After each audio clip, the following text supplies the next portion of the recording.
देश के अंदर आज भ्रष्टाचारी नेताओं की भरमार है और इन भ्रष्टाचारी नेताओं को यह समझ आ गया है कि कानून को इधर से उधर करके किस तरीके से कानून का फायदा उठाया जा सकता है।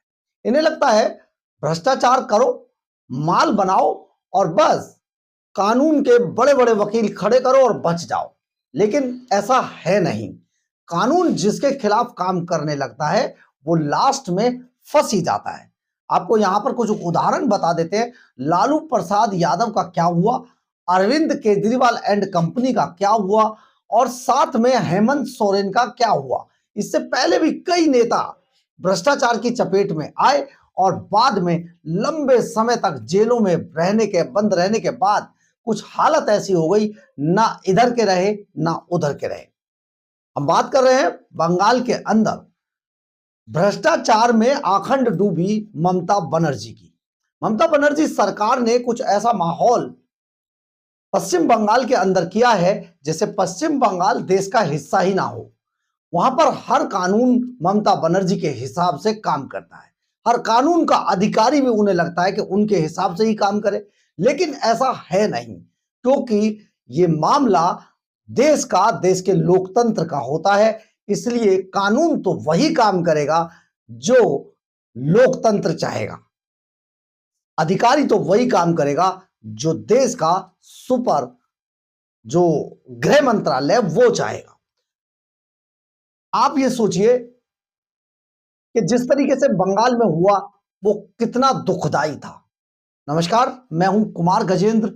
जनपद ऑन द स्पॉट में आपका स्वागत है। हमारे एक दूसरे social media platform podcast with Kumar Gajendra में भी आपका स्वागत है, जहां आप हमें सुन सकते हैं। पश्चिम बंगाल के अंदर पिछले दिनों ममता बनर्जी ने जो कुछ किया वो सचमुच कम से कम एक लोकतंत्र के अंदर तो ऐसा नहीं होना चाहिए था। जिन जांच एजेंसियों के ऊपर ये जिम्मेदारी थी कि वो हवाला के उस रैकेट को पकड़े, वो आईपैक के उन काले कारनामों को पकड़े और वो कोल घोटाले में पैसा किसको बटा था इस सब को पकड़े। लेकिन ममता बनर्जी की सह पर या ममता बनर्जी ने खुद अपने अधिकारियों के सामने जब उन अधिकारियों को पकड़ लिया, उनको एक तरीके से बंद कर दिया, किडनैप कर लिया, तो लोकतंत्र कराह उठा। यह मामला पश्चिम बंगाल से निकलकर सुप्रीम कोर्ट तक पहुंच गया है और सुप्रीम कोर्ट अब तय करेगा कि आगे होगा क्या। लेकिन इससे पहले एक बड़ी खबर आ रही है पश्चिम बंगाल से। ईडी के डायरेक्टर राहुल नवीन अब बंगाल के अंदर पहुंच चुके हैं। जी हां, राहुल नवीन ईडी डायरेक्टर पश्चिम बंगाल के अंदर पहुंच चुके हैं और उन्होंने उन सभी अधिकारियों को फिलहाल तलब किया है जो अधिकारी पश्चिम बंगाल के अंदर जो प्रतीक जैन थे, आईपैक के जो डायरेक्टर थे, उनके घर पे उस वक्त मौजूद थे जब ईडी की टीम प्रतीक जैन के घर पर रेड मारती है। और इस रेड के अंदर ममता बनर्जी आनंद फानन में पैरासूट से कूदती हैं अपनी Z+ सिक्योरिटी के साथ। खास तौर पर जो बंगाल के डीजीपी हैं राजीव कुमार, उनके साथ, और उन्हीं के साथ में मनोज वर्मा जो कोलकाता के कमिश्नर हैं। इनको लेकर ममता बनर्जी ईडी डायरेक्टर को घेरती हैं और ईडी की टीम को घेरती हैं और ईडी की टीम से वो सारे सबूत छीन कर ले जाती हैं जो आने वाले समय में प्रतीक जैन, ईडी के डायरेक्टर, और साथ ही ममता बनर्जी के गले में फंदा बन के पड़ने वाले थे। पूरे देश के अंदर ममता बनर्जी जिस तरीके से एक्सपोज होने वाली थी, उसे बचाने के लिए ममता बनर्जी भागी भागी पहुंचती हैं और उन सभी फाइलों को और साथ में प्रतीक जैन के उस फोन को भी छीन कर ले जाती हैं, जो फोन प्रतीक जैन के लिए सबसे बड़ी मुसीबत बनने वाला था। खैर, इससे आगे बढ़ते हैं। दरअसल हुआ क्या है कि यह मामला अब इतना सेंसिटिव हो चुका है क्योंकि इसमें ईडी की टीम के पास वो सभी सबूत मौजूद हैं जिनमें आईपैक के डायरेक्टर और ममता बनर्जी खुद बुरी तरीके से फंसते हुए दिखाई दे रहे हैं। दरअसल है क्या, अनूप माझी से यह कहानी शुरू होती है। अनूप माझी पश्चिम बंगाल का एक सबसे बड़ा कोल माफिया, अनूप माझी उर्फ लाला, लाला के नाम से मशहूर था और यह हजारों करोड़ रुपए के कोयला घोटाले में लिप्त था। इसकी गिरफ्तारी होती है, ईडी से पकड़ती है और इसका केस अभी राउज एवेन्यू कोर्ट में चल रहा है। बस इसी की जांच में, कोयला घोटाले की जांच में अचानक एक नाम सामने आता है, आईपैक। ये आईपैक कंपनी एक समय पे प्रशांत किशोर ने बनाई थी, जो आजकल जो बीच में बिहार का अपने आप को मुख्यमंत्री बता रहे थे और कहते थे अगर नीतीश को 4 वोट आ जाएं या कोई जीत जाए तो राजनीति छोड़ दूंगा। बाद में वो पलट गए, उन्होंने कह दिया कि भैया राजनीति में किस पद पे जो छोड़ूंगा, मैं तो कुछ हुई नहीं। तो उस आदमी की आईपैक थी। आईपैक जो हमारे सूत्र बताते हैं, ईडी के सूत्र जो बताते हैं, आईपैक बनने के बाद दरअसल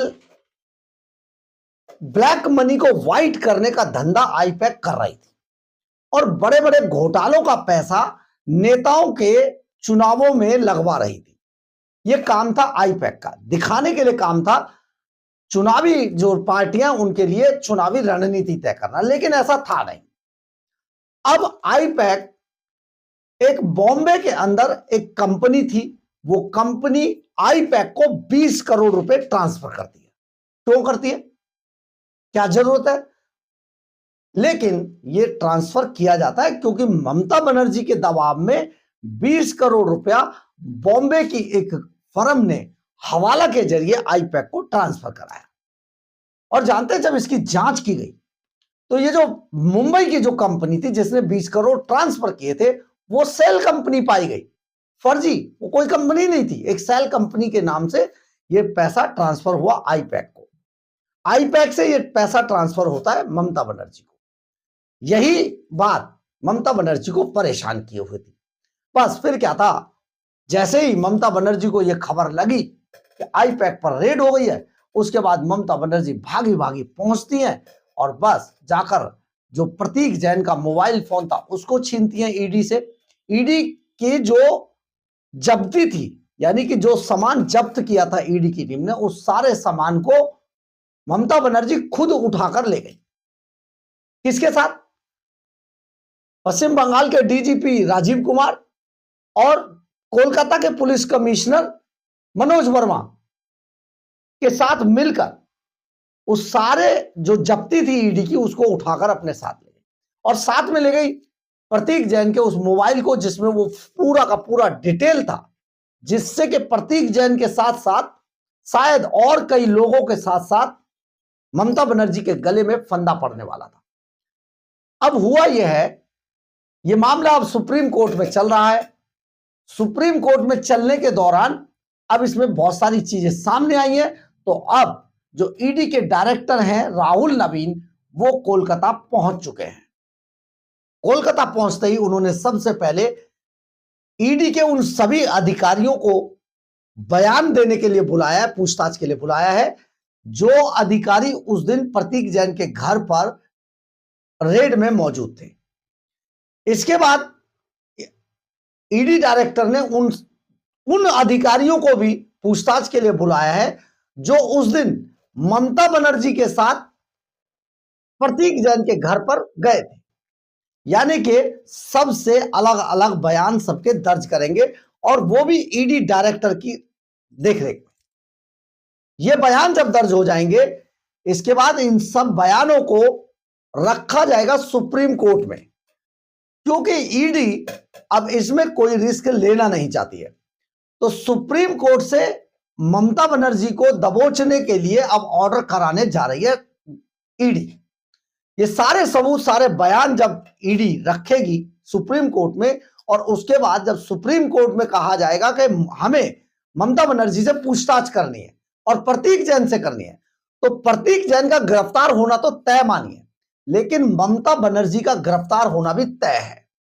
अब ये जो भ्रष्ट नेता हैं, चाहे वो अरविंद केजरीवाल हो, चाहे वो हेमंत सोरेन हो, चाहे वो लालू प्रसाद यादव हो, चाहे वो ममता बनर्जी हो, ये हल्ला मचाते हमें चुनाव से पहले बर्बाद किया जा रहा है, हमें चुनाव से पहले गिरफ्तार किया जा रहा है, लेकिन इस पर कानून का कोई असर होता नहीं है। अरविंद केजरीवाल को कॉलर से पकड़कर ईडी की टीम उनके घर से, शीश महल से घसीट कर ले गई थी। मैं उस वक्त वहीं मौजूद था और सबसे पहले अरविंद केजरीवाल के गेट के बाहर खड़ा हुआ था, बिल्कुल सामने खड़ा हुआ था। अरविंद केजरीवाल को घसीट कर टीम ले गई। इसके बाद हेमंत सोरेन का भी वही हश्र हुआ। लालू प्रसाद का तो कौन नहीं जानता है। तो आप ये सोचिए, अब ममता बनर्जी का भी हाल वो होने वाला है। ममता बनर्जी लाख चिल्लाए, मुझे चुनाव से पहले गिरफ्तार किया जा रहा है, लेकिन जैसे ही ये सारे सबूत पटल पर सुप्रीम कोर्ट के पे रखे जाएंगे, उसकी गिरफ्तारी होना लगभग तय माना जा रहा है। क्योंकि ईडी की टीम को बंधक बनाना, किसी जांच एजेंसी को बंधक बनाना, उनके काम में बाधा डालना, ये समझिए बहुत बड़ा अपराध है। और ईडी सुप्रीम कोर्ट में आर्टिकल 32 यानी कि मौलिक अधिकार के तहत कोर्ट में पहुंची है। ऐसे में ईडी की साख बचाने के लिए भी बेहद जरूरी है इनको गिरफ्तार करना। ममता बनर्जी का गिरफ्तार होना तय है और इसकी अब उल्टी गिनती शुरू हो चुकी है। आप ये भी मान कर चलिए, प्रतीक जैन के उस मोबाइल फोन को भी पूरी जो उनकी डिटेल है उसको खंगाला जा रहा है और बहुत जल्दी प्रतीक जैन और आईपैक के जो डायरेक्टर्स थे उनके ऊपर भी गिरफ्तारी की तलवार लटकी हुई है।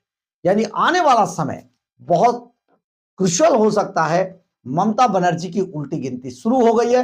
ईडी पर हमला करना ममता बनर्जी को भारी पड़ने वाला है। बहरहाल, अगर आपको हमारी ये खबर अच्छी लगे तो आप इसे लाइक, सब्सक्राइब और शेयर जरूर करें। कमेंट्स बॉक्स में अपनी राय जरूर लिखें। एक बात और,